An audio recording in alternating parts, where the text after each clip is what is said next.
Hello everyone, welcome to my mini blog. आज चाहिँ म बिहानै 5 बजे नै उठेर धरान जाँदैछु बहिनीहरूसँग कामले। अनि हामी चाहिँ गाडीमा गएको थियौँ। अनि धरान चाहिँ बिटामोडदेखि 2.5 घन्टामा लाग्दैछ। अनि यसो हामी धरान आइपुग्यौँ नन स्टप गाडीमा। अनि यो रहेको छ भानु चोक। अनि हामी चाहिँ कामले गएको थियौँ, त्यही भएर खासै डुल्न पनि पाइनौँ। अनि पुगिसकेर हामी खाजा खायौँ। अनि मोमो चाउमिन त्यही त हो नि हाम्रो खाजा। अनि चिया पनि खायौँ। अनि हामी चाहिँ बहिनीको बिहेको सपिङ गर्न गएको थियौँ धरान। अनि हामी सपिङ गर्दैछौँ। बहिनीलाई बिहेमा साडी किन्नु धरान गएको थियौँ। अनि यो रहेको छ 24 ढाका स्टोर। अनि हामी साडी पनि ट्राई गऱ्यौँ। अनि बहिनीलाई हाम्रो कल्चर ड्रेसमा यस्तो देखेको छ, एकदम राम्री हुन्छ हाम्रो बहिनी। अनि साडीहरू चुज गर्दै हुनुहुन्छ।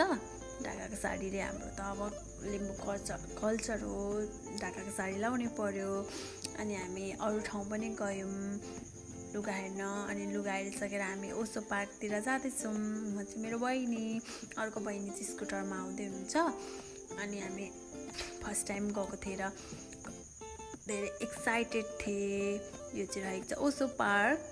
अनि दिदीहरू पनि आउनुभएको थियो, हाम्रो ठुली दिदी। अनि हामी खाजाहरू खायौँ, काका पनि हुनुहुन्थ्यो। अनि खाजामा चाहिँ हामी चटपटे चिसोहरू खाएका थियौँ। अनि मासु पनि खाएका थियौँ। अनि यो रहेको छ ओसो पार्क। एकछिन डुल्यौँ, फोटो खिच्यौँ। अनि यहाँ रहेको छ विभिन्न किसिमको मूर्तिहरू। अनि सर्ट भिडियो बनाएको, त्यही भएर मैले चाहिँ अलिअलि फोटो भिडियोहरू क्लिप गरेको छु।